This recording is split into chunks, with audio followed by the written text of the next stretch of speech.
நம்ம இன்றைக்கி என்ன ரெசிபி செய்ய போகிறோம்னா பால் மேகி ரெசிபி, பசங்களுக்கு குழந்தைங்களுக்கு பிடிச்சது. ஓகே, தண்ணி ஒரு 1/2 கப்பு தண்ணி எடுத்துருக்கேன். அதில்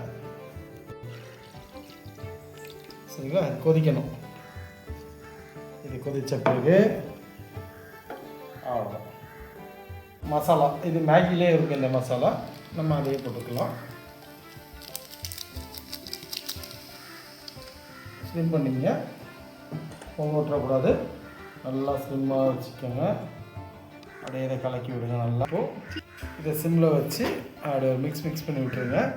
அதுக்கு கொஞ்சம் உப்பு போட்டுக்கலாம், தேவையான உப்பு, நிறைய போடாதீங்க, திட்டமாக போட்டுருங்க.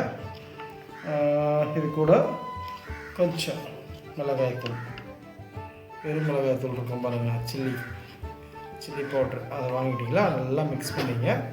இதை மிக்ஸ் பண்ணி விட்டுட்டு இப்போது மேகி, நான் இப்போது ஒரு மேகி தான் போடுறேன், அதை அப்படியே போட்டு அவ்வளோதான். இப்போது உங்களுக்கு வேணும்னா 2 மேகி 3 மேகி கூட எடுத்துங்க. அதுக்கேற்ற மாதிரி நீங்கள் தண்ணியிலேருந்து எல்லாத்தையும் ஊற்றிக்கலாம். சூப்பராக வந்திருக்கு பாருங்கள், டிஷ் சூப்பராக இருக்கும். செஞ்சு பாருங்கள், ட்ரை பண்ணி பாருங்கள். ஓகே, பசங்களுக்கு ட்ரை பண்ணி பாருங்கள், கொடுங்க. பால்லாம் தான் ஊற்றிருக்கோம் நம்ம, நல்லாயிருக்கும். சரிங்களா, செஞ்சு பார்த்து சாப்பிட்டுட்டு ரெசிபி எப்படி இருக்குன்ட்டு கமெண்ட்டில் சொல்லுங்கள். தேங்க்யூ.